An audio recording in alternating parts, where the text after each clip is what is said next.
Thank you for tuning in to Don Hilbert's MYOB, Minding Your Own Business, a movement to engender hope. What my mission is today, to lift up the people of Philadelphia and to give us some kind of hope to move forward. We're going to talk about vandalism. So here with us, you remember her from the relationship experts, remember her for her fair and righteous judgment, Reverend Tiffany Daye-Lee. Okay, now, and we'll call her Pat, because if you want to honor your pastor, you call her Pat for short. If it's a boy, you call him Pat. If it's a girl, you call her Pat. Okay, thank you, Pastor. Thank you, Tiffany. You're welcome, Dante. For being here today. You're welcome. Now, one thing I know that people do, we've all done it. You could say that you didn't. In some kind, form of way. Do you realize that littering is a form of vandalism? Okay, now you're supposed to throw something in the trash. Now I know a lot of people don't have trash cans around. When you walk past these businesses and they say, please don't litter, but they don't have no trash cans for you to put the litter into. I hate that. I will hold something in my hand until I get there. Okay, so you look at people unpeel the stuff, throw it on the ground, paper bags, potato chip bags, blowing by, and what happens? It gets caught on your fence, or it gets caught. If you throw something on the floor today, they'll probably round up around your doorstep the next day, through the wind or something like that. You throw it in the trash. But that's not the kind of vandalism I want to talk about. Now, I believe that vandalism is the initial entry into prison ministry. Okay? I don't think that it is. Now, you think about what kind of prison ministry are you thinking about? Going to the prisons and speaking? No, I know what you're saying. Oh, okay. And vandalism sends you to jail. You just said that littering was vandalism. So you mean to tell me that you believe that people that are chronic litterers, which I'm not, amen, they go to jail eventually in their life? No, I'm just saying that littering is a form of it because you're defacing things. I don't litter, and I don't teach my children to litter. Good. We hold our trash until we get home. You know what I did? We were at a state park on a church picnic. I must have been about 7 or 8 years old, and they had the craft singles. And so I opened it, and I threw this stuff on there. And my grandma said, look around. She said, do you see anything on this? Do you see any trash out here? I said, no. And I picked it up, and I think I haven't littered since then. Now, you might toss your gum out when somebody might step on it. But we're not talking about littering. I'm talking about defacing property, throwing rocks. So you think that these people end up in jail, the people that throw rocks? I'm not saying for throwing. Yeah. Okay, so now listen. I don't think they're gonna end up You're out in there jail. with your friends, you're throwing rocks, you break somebody's window. They're going to sue your mama. And And then you end up in jail. For what? well, if they don't sue your mom, then they'll say, oh, well, that was something bad. They look that way, too. Oh, do you end up in jail for the vandalism, or is it the gateway to other crimes? It's the gateway. Now, I said the initial entrance into prison ministry, a way to start getting off to crime. Crime, okay. I don't agree. Vandalism is a crime. You know what I think about when you say this? Every time we talk, I think about the things that I've done, and I hope I don't get arrested after the show. So Dante, when you say vandalism, that everybody that vandalizes property ends up in jail, I think that is crazy because... Not everybody. Well, you did say everybody. So now it's not everybody. So is it most? That's how it starts. Give me a percent. A percent? percent? Well, we don't deal with statistics, Pastor, because they're not always accurate, you know. So this is just your belief. People know when they're doing wrong. And I'll tell you this. If you're going to throw rocks and start writing on stuff, and then you might say, oh, I'll break this window with this rock and take something out of there.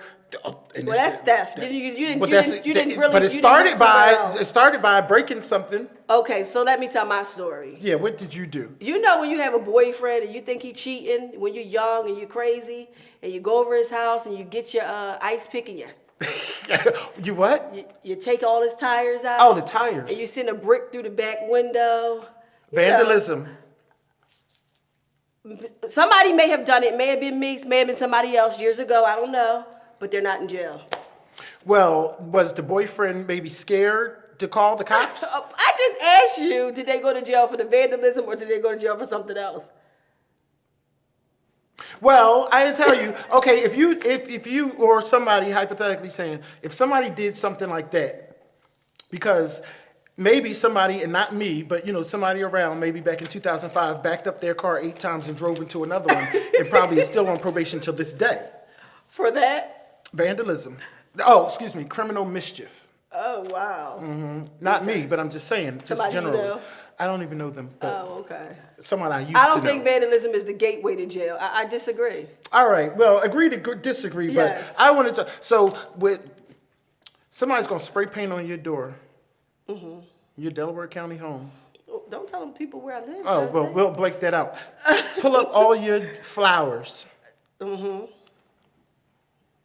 Take an ice pick to your tires. Oh, no, not my tires.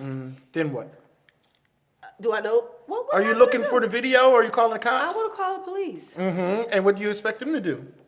Well, first of all, people that vandalize rarely get caught. I mean, let's be honest. What if they did get caught? Well, then, What if they're you not called gonna- and they caught I don't them think right they around the arrest corner? people for that anymore. I think they give them a summons. I've never seen anybody. You're getting arrested. They just vandalized my mom's car around where we grew up at. Oh yeah, I heard about that. And they saw the guy that did it. It was like several witnesses. I'm And what not did the laughing. police officer say? Nothing. Nothing. There's nothing they can do. You had to file a private criminal complaint. I don't even think people go to jail for vandalism anymore. Too many people getting killed, shot, stabbed, raped for them to care about somebody flat Well, their how about that? tires.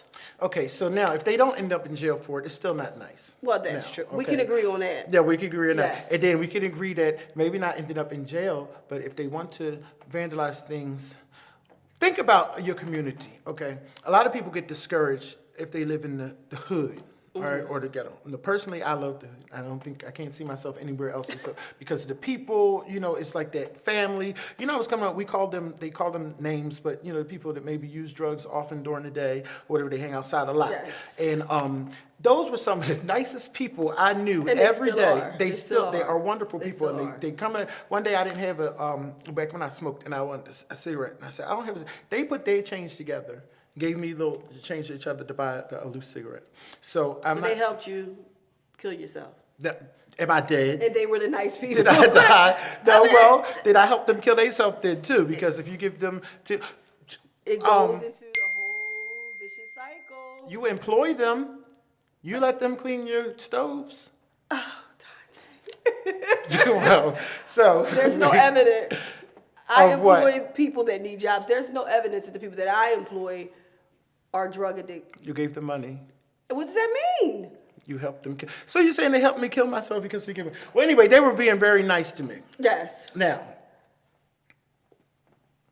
you made me lose my thoughts.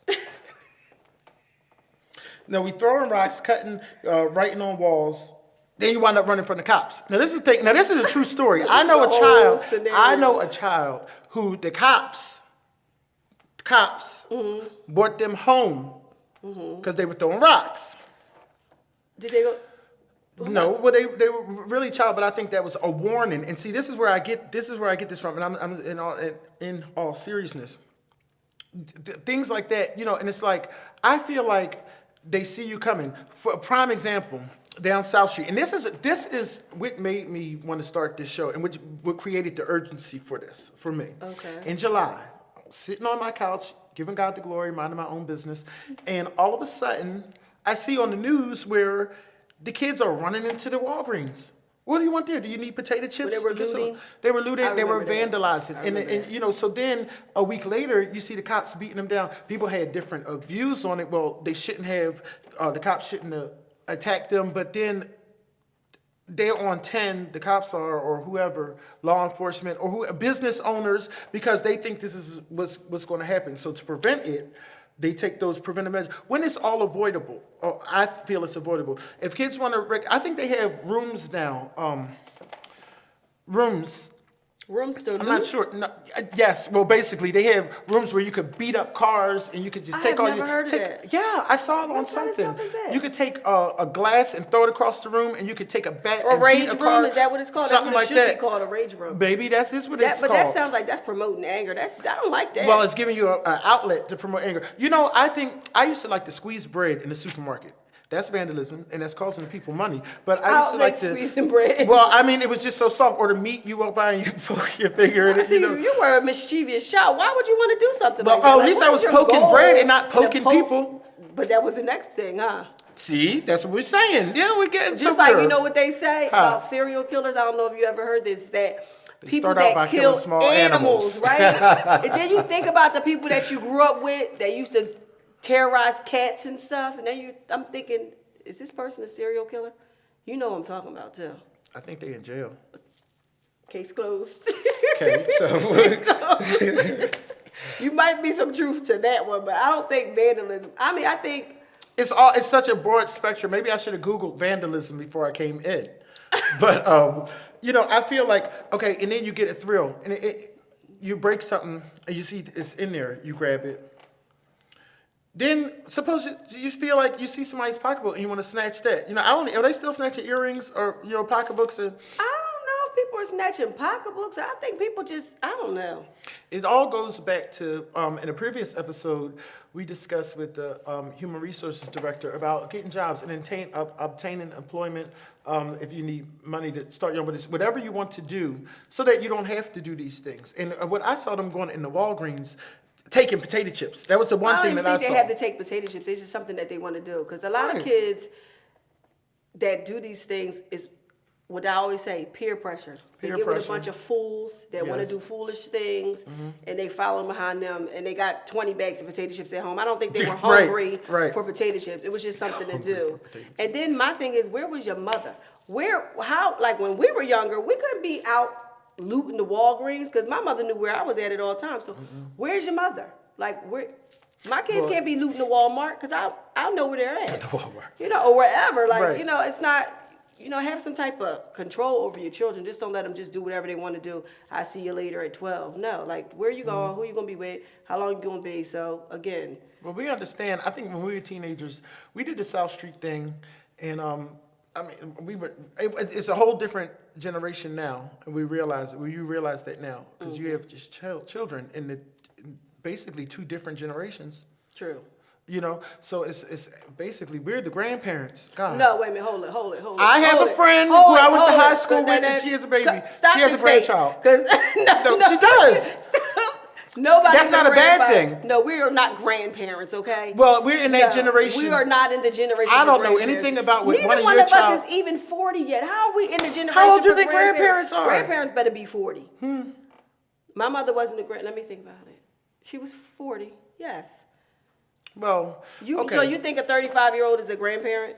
I know personally, but don't worry about that. I'm just saying, we don't know. It's a whole different generation now than what was back then. So they might not know where they are or they're hanging out. A lot of times people do things. All right, it was a display. I don't know if you remember, but it was an accident at SEPTA where the guy, it was a child. I think he was about 13 or so, and he was going up the escalator at 13th Street or somewhere around, and the shoelace got caught in the thing. He wound up losing his whole foot, and I think he got $1 million settlement. This was probably in about 1998, 99, you remember 2000. Everything, don't I you? remember dates. So we went to the Christmas display at the department store downtown that we like to, and because I was one of those fools, you call them fools, but I was fools a thrill seeker. Fools. No, I was following myself. When people realize, I think my parents and my thought that I was being peer pressured, but did they not know that I was the one?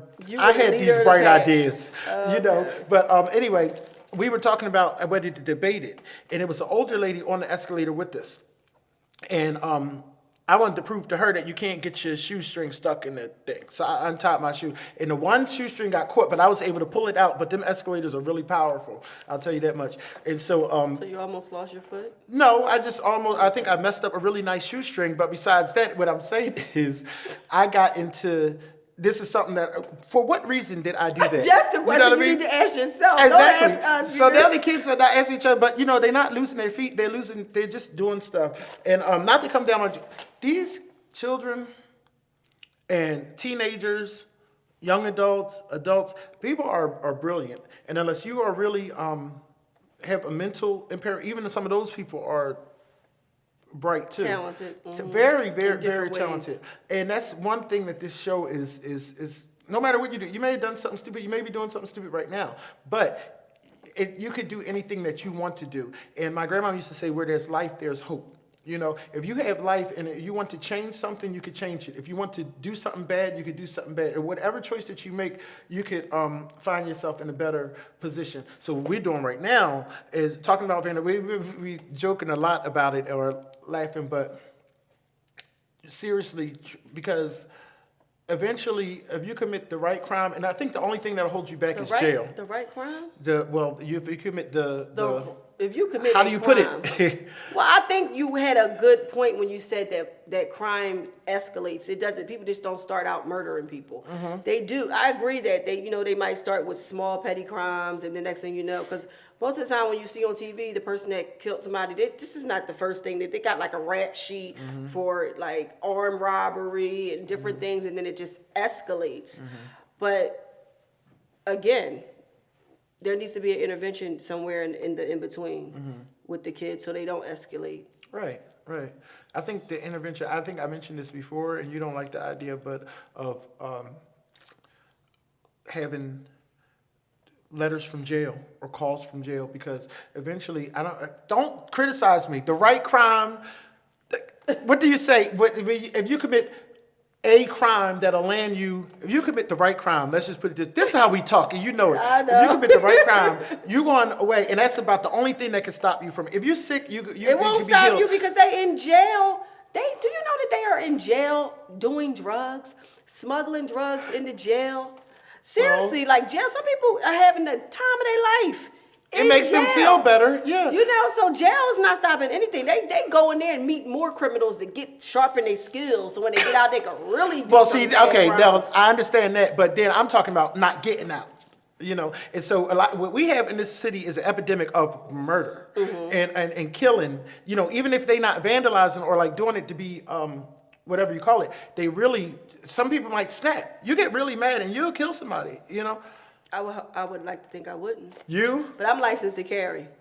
So you kill somebody with a reason. No, I'm just you saying, know what? You people that are licensed to carry. I'm licensed to carry, so it's a little different. So you're just sitting at home waiting for somebody to open your door so you can shoot them. Because that's what I think you licensed to carry people. No. I can carry this. I know somebody who says, I'll carry my S with me wherever I go. Say, what are you carrying it for? To shoot somebody? Nobody's bothering you. Because what if somebody tries to rob you? What if somebody tries to attack you? You have to protect yourself. That's right. You know, out here, I was at work the other day, sitting in my car, minding my business. Minding your own business. And you know, we from the hood, so we know what time it is. Yeah. I'm sitting in the car, I see these little young guys, about 17, 18, they walk by, they look in my car, then they walk back, then he come back with two more people, then they looking in, then they come back, now it's six of them. They didn't see you in there. They see me, I was sitting in the front seat of the car. So I was looking around like, what they about to do? So then I saw one on this side, one on that side. He motioned to the other one at me. I said, oh, let me pull my little self right on out of this space and go on. So had I had my gun, they might have been in trouble. Like, you know, people think that they're going to attack people, rape people, steal from people. And there's people out here that's going to end it for them. So that's another deterrent. Way out. Don't think that you can go taking people's stuff and you're not going to be, somebody might be just as big and bad as you think you are. Right. And next thing you know, you in the morgue, not in jail. That's true. And taking something that's not yours, what I haven't learned, but what I could imagine is that you always going to need more, where if you have your own job or your own resources, however it is, SSI check, whatever, something of your own is never too small, and you could build on that, because if you're taking from somebody else, you're always going to have to keep doing it to maintain. It won't be replenished. If I steal $1,000 from you, unless I invested, I'm going to need another $1,000 or $300 later on. This is true. You know, and so at least if you have a job, it's coming in on a right, it's coming basis. in. It may be this much, but it's you're this much, and you know it's coming as long as you work. You may do whatever you want with it, but it's you know it's coming. It's there. You got to show up for work though. If Well, you don't, you don't I get paid for heard you keep talking about not showing up. I don't know. My work ethic, I show up on time every day, so we're different. Well, the people on my cell phone, and you understand what I'm talking about, says, I called out. Why this B mad at me? Remember that one where they said the screenshot of what they sent to the boss, and the boss sent back, well, will you be in tomorrow? And we didn't know whether it was a constant behavior, or whether I think that person had just started a month before then, and they had called out about 3 times. You read the comments. That's where you get all the information. I don't remember this. I was a part of this. You see everything. Well, first of all, you don't text your boss to call out. That's what they said too. That's what they said. You call. So I don't know. Now, if somebody said, I don't believe this, and somebody enlighten me. If you, people they can't stand a liar, and they say because if you steal, you lie, or you lie, you steal. If you lie, you steal. If you steal, you kill. That's an old head saying. That's You what kill. they say. You never heard that before? Not the killing part. What I've noticed about people that say that they can't stand a liar, they be damn liars themselves. Excuse me, can I say that? It be the ones that make these big Facebook posts, oh, I can't stand a liar. And you sitting there saying, you lied on me. So, that blows my mind. Or you lie and pretend something like, but then they, the little lies that they can. I think we focus on young people on this episode because older people shouldn't be vandalizing. Hopefully they don't. That's a thrill. That's something you want to do, but then they lie. Nobody should be vandalizing. Oh, I didn't do that. You know, kids, I think with kids, their first instinct is to lie if they think they're gonna get in trouble. Because you're like, who broke this glass? Did you break the glass? No. I mean, they don't even think. Like, I did break the glass. I think it's because out of fear. Fear, yeah. With little kids. Like, I don't know what they think you're going to do to them, but they get like, that's the, and then you have to say to them, listen, let's do this again. Did you break the glass? And they get a chance to think about it, and then they say, yes, I did. But this, like, their first instinct is to tell a lie. I don't know what's up with that. Because we were born in sin and shaped in iniquity. Well, there you go. Or they say, where were you at? A friend's house, Who says that to their parents? Cool. Where'd you get that? My friend. Were you talking in school? Oh, no, that was my friend. These friends are the worst people in the world as far as I'm concerned. But this is what, these little lies. And I don't think the lies lead to vandalism or whatever like that, but it's deception. No, some kids may get knocked in the head for breaking the glass. Or something, and there was just multiple kids. Just, I don't know, and that drives the parents crazy. Oh, nobody ever knows in my house. And I be like, well, nobody knows. Did my mom always say, I guess it just walked away on its own. Remember they used to say, where's my? I guess it just grew legs and walked away. Yeah, I don't know. We used to get beat when we was kids, though, so I don't think these kids get beat. No, they don't. I took the blue dishwashing liquid, and I squeezed it until the water turned blue. And then I said, who did this? I blame it on my sister, because she was the next one. And I put laundry detergent on the floor. Put the laundry detergent on the floor and skate around on it. And then it was discovered who did this. She did. Oh, I used to brush my teeth. And you know how you rinse your mouth out with the thing? And she used to stand there and watch me do it. It was terrible, but I would brush my teeth, and you go to rinse your mouth out with the water. But I would have my pot of water, and I would go into the towel, let it all out, and then the towel would get soaked with water. You got beef for this stuff? You was bad, Dante. I didn't get beat for it because I didn't do it. You used to get her beat. But, not, you get people in trouble. So this is a lion, or, now who is this friend of yours? Knowing darn well they're a friend, but you say that to you. Well, I could never say a friend to my mom because she wanted to know who. My friend, your friend who? And they're calling on the telephone. Right. So I with these kids now, for instance, my daughter, the oldest one, she had a Michelle watch. It was an expensive watch. She wore it to a birthday party. So when she got home, it was a sleepover. When she got home, the watch was gone. So I'm like, where's the watch at? Watch then grew legs, as my mom would say, and disappeared. So I called all the parents, where's the watch, where's the watch? I think maybe over the weekend, she comes back to school and the watch is sitting in her desk. My thing is, if that was my mother or your mother and she found out we stole a watch, they bringing us to the house with the watch, embarrassing us in front of the person that we stole it from, so we would never do it again. So I think it's just a different, like you said, era. Yeah. And a different set of parents and a different set of rules, because it's like, who steals? First of all, what made you think you was going to get away with having a watch that your mother didn't buy? Yep. And then you tell your daughter to put it in her desk. What kind of crazy stuff is that? So don't even. Oh, the parent told the daughter to put it in the desk? Obviously. Or maybe the daughter was just scared. Because if it was me and I found a watch, I would be like, I would call the parent yeah, Mom, I'm sorry, my daughter has the watch. Right. You just give your daughter the watch to take to school and put in the desk? I thought, it's just a different grade of people. And that's probably why you said violence is increasing, vandalism is increasing, because the parents are changing. Yeah, you can't say stuff to people's kids. When we was younger, people told on us. People threatened us. People ripped us up that wasn't our parents. Called us ugly. No, who called us ugly? Miss Mace. Now you remember, you told me to call somebody. Told me to call someone. I was hiding behind one of those cars. It was a Plymouth. And you said for me to pop up and say, Miss So-and-so is a bald head beachy. So I remember called her that. bald head beachy. And so what I said, hi, so-and-so, and I was smiling. She said, what's the matter with you, son? Every time you see me, you got to go smile. I know I look better than you, so you ain't got to laugh. Now, I remember that, and I was probably about 6. I remember that. The You can't talk bald-headed- bad to the kids. Beachy, that's probably one of your words, I too. do remember that, but you are so crazy. So I yeah, they remember did that. chastise us, the adults did. I think now, and I think we could relate more because we're the age that I would say our parents was, and we're older than now we are than people that we watch that have children now. Like in a younger generation. We can relate because we just grew up different, but not everybody. Because I think I raised my kids similar to the way we were raised, but not just so. A little different, but they still have the morals that we were raised with. So. Right. But we could change, if it's some kids don't get the attention that they need, and it may be because the parent is busy, maybe at work, or maybe doing something else. But there's always